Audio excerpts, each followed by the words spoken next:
Lagos State government promises to intensify water sector reforms to harness maximum value opportunities. Senate urges federal government to tackle impending food insecurity. On the foreign scene, Israel orders civilians to leave Gaza City, strikes United Nations Relief and Work Agency headquarters. And in sports tennis, world number one Yannick Sinner accepts defeat in 2024 Wimbledon quarter-final. And now the details. I am Akan Usen.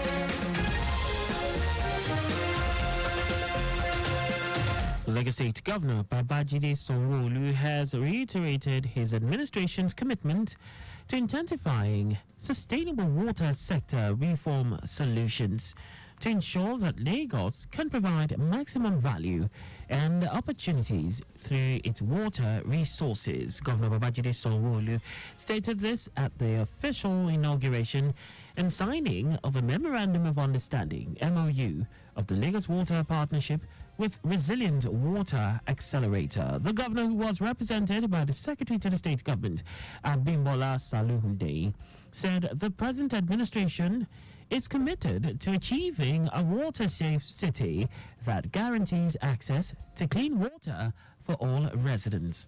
He said the state needs substantial investment to achieve the set goals, stressing that this is the reason the private sector plays a crucial role in complementing the public sector efforts.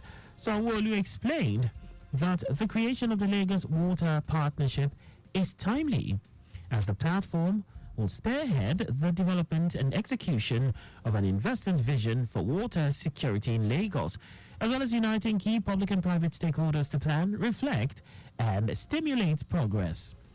Earlier in his remarks, Commissioner for the Environment and Water Resources, Tokunbo Wahab, stated that the sector remained a focus of the Lagos State government's investment and development efforts. Wahab said Lagos exemplifies the strategic approach, as city authorities globally often face resource constraints in addressing urban needs, making partnerships, collaborations, and alliances for drawing resources and providing vital city services. The Lagos State Parastatals Monitoring Office, PMO, has commended Lagos Traffic Radio 96.1 FM for effective, timely traffic information and efficient service delivery to residents of the state. Permanent Secretary, Lagos State Parastatals Monitoring Office, Adetutu Oshosoya, stated this during a working visit to the management of the Lagos Traffic Radio for an assessment/familiarization tour and support on the operational activities of the station. Oshosoya said MO will ensure that all projects been embarked on by parastatals agencies of the state government are monitored effectively to achieve a world-class city of Lagos and complement the efforts of Governor Babajide Sanwo-Olu's Themes Plus agenda. She said the Parastatals Monitoring Office has the mandate to coordinate the activities of all parastatals/agencies of the state government, which includes and is not limited to revenue generation, monitoring, and reporting to the governor on the performances of the various agencies. While appreciating the management and staff of Lagos Traffic Radio for efficient service delivery as one of its kind in Africa, Oshosoya urged the station not to relent on its oars in ensuring that adequate information on traffic-related issues are reported promptly. I'm happy with that Traffic Radio is doing so well. It's doing very well. It's commendable. It's even working and showing initiatives to do more. And we're happy with the initiatives that are on ground.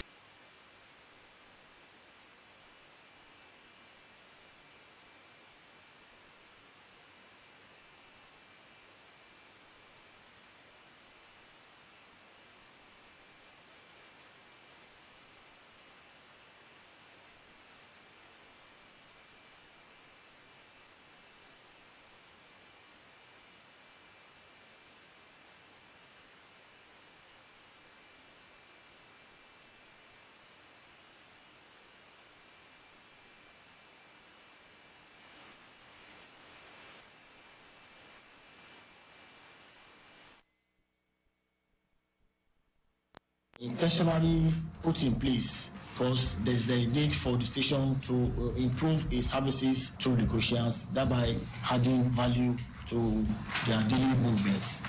A team from the Lagos State Parastatals Monitoring Office was taken round to some operational areas of the station by the general manager. Lagos State Parks and Gardens is set to host its annual World Tree Planting Day on Sunday, 14th of July 2024. General Manager of the agency, Adetun Popola, stated this during the station's morning show, Your Side Mirror. Popola said the goal of the agency is to establish parks in every local government and local council development area, making Lagos greener and healthier. She noted that the agency is shutting down the Ndubisi Kanu Park in Lausa for renovation and advancement from August. So people can actually just create a small space within the concrete and plant. Even people that live on buildings and maybe second floor, third floor, you can actually plant in front of you, on your back on your exactly. You can actually find like where you've planted trees, or you have plants or shrubs or indoor plants. It sort of cleans the air for you. You breathe better. People that have asthma, it's very good when you have the certain types of plants that you can have in your homes that helps them to breathe better. Popola said a monitoring team has been set to supervise trees and other plants around the metropolis. She also noted that in a few years of existence, the agency has further consolidated on the huge achievements of the Ministry of the Environment with the establishment of more gardens and parks. Popola added that since inception to date, about 327 parks and gardens have been captured by the agency and maintained statewide.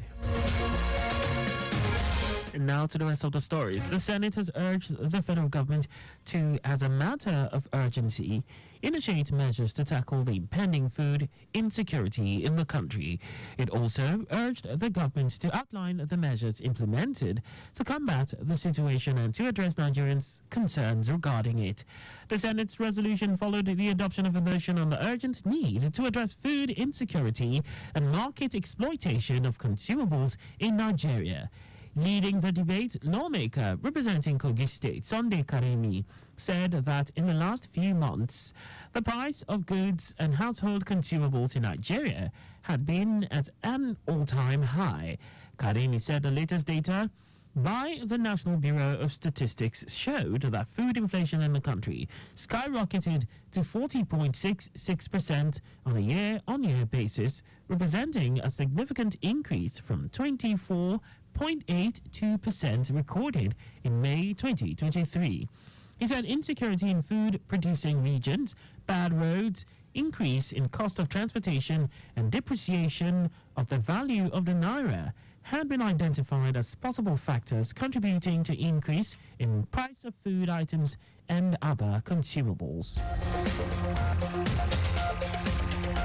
President Bola Tinubu will meet with organized labor in Abuja tomorrow for further discussions on the new minimum wage for workers in Nigeria. According to the report, the president is expected to make a decision on the 62,000 naira proposal of the government and private sector side, as well as the 250,000 naira demand of the organized labor. The Thursday meeting is coming about a month after the president said in his Democracy Day speech on June 12, 2024, that an executive bill on the new national minimum wage for workers will soon be sent to the National Assembly for passage. It will be recalled that on June 25, the Federal Executive Council, chaired by the President, stepped down consideration and deliberation on the memo on the new minimum wage to allow for more engagement with stakeholders. And now to foreign news. The Israeli army has ordered all Palestinian civilians to leave Gaza City as it strikes United Nations Relief and Works Agency's headquarters there. This comes a day after at least 27 people were killed and 53 injured in an Israeli attack on a school housing displaced civilians in Khan Yunis.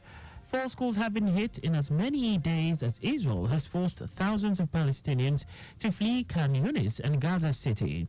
At least 3 key hospitals have been forced to shut down in northern Gaza. The attacks have been carried out as another round of talks to try to end the war in Gaza are to begin in Qatar after discussions in Egypt. Israeli Defense Minister Yoav Gallant said 60% of Hamas fighters have been killed or wounded since October 7. At least over 38,000 people have been killed and 88,241 wounded in Israel's war on Gaza since October 7. In our sports, tennis world number one Yannick Sinner has blamed his defeat to Daniil Medvedev in the quarterfinal of the ongoing Wimbledon 2024 on ill health. Sinner was attended to by medics after his doctor signaled he struggled physically during the keenly contested 4-hour game on Tuesday, July 9. The game ended 6-7, 6-4, 7-6, 2-6, 6-3 in favor of Medvedev. In a post-match press conference, the Italian admitted that he struggled physically on the court but remained resolute until the third game when he felt unbalanced.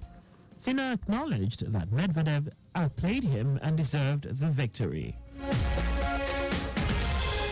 And that's all for the news. At 4, prior, proper and adequate checks on your vehicles before setting out. You can follow and like all our various social media platforms on X, Traffic Radio 961, Facebook, Lagos Traffic Radio 96.1 FM, Instagram, Lagos Traffic Radio 961.